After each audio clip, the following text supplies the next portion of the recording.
Assalamualaikum warahmatullahi wabarakatuh. Apa kabar semua?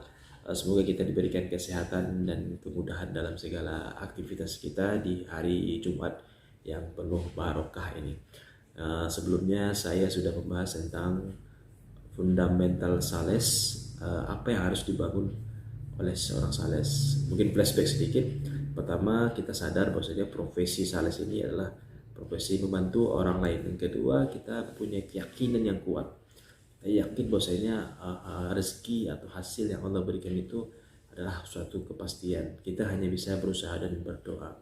Ketika menjaga semangat dan tetap sabar dalam menjalani prosesnya, terus melakukan pendekatan kepada Allah SWT dengan amal-amalan ibadah. Nah, tidak cukup hanya saja itu. Seorang sales juga harus mempunyai skill yang mereka punya. Artinya mereka sadari mereka punya kemampuan ya. Mereka punya kemampuan dalam hal berinteraksi, dalam hal memberikan informasi, dalam hal memberikan penawaran kepada calon-calon konsumennya. Apalagi yang kita jual adalah rumah saya, apalagi yang kita jual adalah properti yang dengan kalangan segmen menengah ke atas.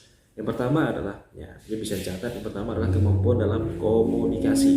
Ya, kita harus menguasai namanya kemampuan komunikasi, baik secara langsung, baik secara digital, baik secara online gitu ya. Karena memang penting saat ini sehingga informasi yang kita sampaikan itu betul-betul sampai, betul-betul dipahami oleh calon customer kita. Banyak barangkali kita memberikan informasi yang tidak full, tidak powerful, tidak bisa memahamkan calon konsumen sehingga tidak terjadi penjualan, tidak terjadi closingan. Kenapa? Mereka pikir tidak terlalu menarik atau tidak terlalu yang suatu yang membuat mereka tertarik untuk membeli rumah yang kita tawarkan. Yang kedua, skillnya adalah memahami produk. Kita harus betul-betul memahami rumah yang kita pasarkan. Kenapa? Setiap nanti ada tanya jawab atau diskusi terhadap calon customer kita bisa memberikan informasi yang lengkap, kita bisa memberikan apa saja manfaat atau benefit dari apa yang rumah yang kita tawarkan. Sehingga mereka betul-betul merasakan, oh ini layak, ini betul-betul cocok, ini betul sesuai dengan apa yang mereka butuhkan. Jadi kita harus memahami produk. Yang ketiga adalah kita memahami konsumen dengan baik. Ini sangat menarik. Kenapa harus kita pahami mereka ya? Kita saja kadang nggak paham dengan diri sendiri gitu ya. Karena memang pengalaman saya menceritakan konsumen ini butuh dipahami, baik secara dia kemampuannya, baik secara kebutuhannya, baik secara finansialnya, baik secara apa yang mereka mau terhadap rumah yang mau mereka beli gitu ya. Pertama, mungkin kita bahas tentang finansial. Mereka mampunya belinya cash gitu ya. It's okay, clear gitu ya.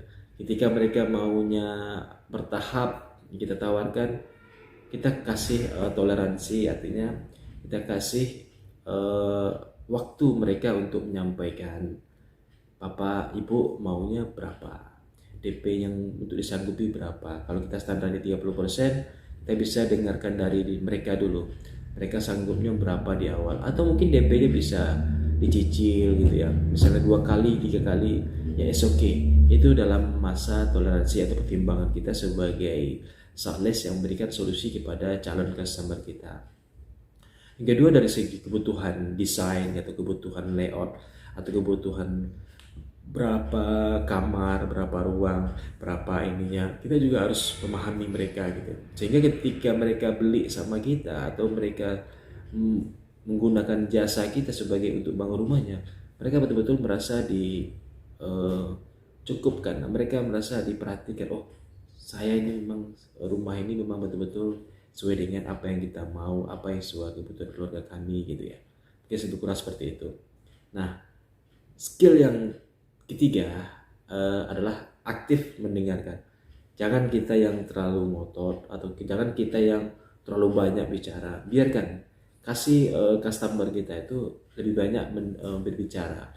Kasih customer itu lebih banyak memberikan informasi, sehingga kita bisa menggali terus informasi dari mereka, sehingga kita terus bisa menggali tentang apa yang menjadi problem mereka, sehingga kita bisa memahami apa yang menjadi persoalan mereka gitu kan, ketika aktif mendengarkan.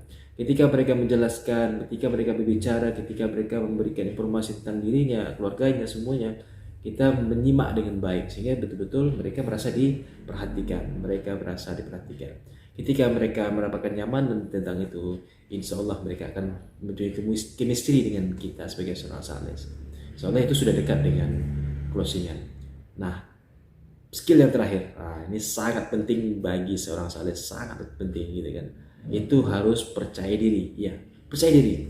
Kenapa? Kita harus percaya diri dengan apa yang kita punya. Kita harus percaya diri dengan diri kita. Maksudnya kita adalah menjadi problem solving. Kita adalah sebagai solusi bagi mereka dan keluarganya. Kita menjadi solusi bagi finansial atau keuangannya, sehingga mereka beli rumah secara syariah tanpa riba, tanpa denda, tanpa sita. Betul-betul kita menjadi solusi. Kita harus percaya diri. Kita juga harus percaya diri bahwa kita punya produk atau punya jasa bangun ini betul-betul sesuai dengan apa yang kita tawarkan, baik dari segi speknya, baik dari segi rumahnya, baik dari lingkungannya, gitu kan, fitur-fiturnya, bonus-bonusnya, sehingga kita betul-betul yakin gitu, bisa meyakinkan dan bisa meyakinkan mereka untuk bisa transaksi dengan kita gitu ya. Nah, itulah beberapa hal, 4 poin yang bisa saya sharingkan, apa yang harus kita kuasai, apa yang harus kita punya dalam diri itu, sehingga betul-betul memberikan dampak positif terhadap penjualan kita, terhadap meyakinkan calon customer kita. Semoga informasi bermanfaat dan bisa menjadi wasilah kebaikan. Wassalamualaikum warahmatullahi wabarakatuh.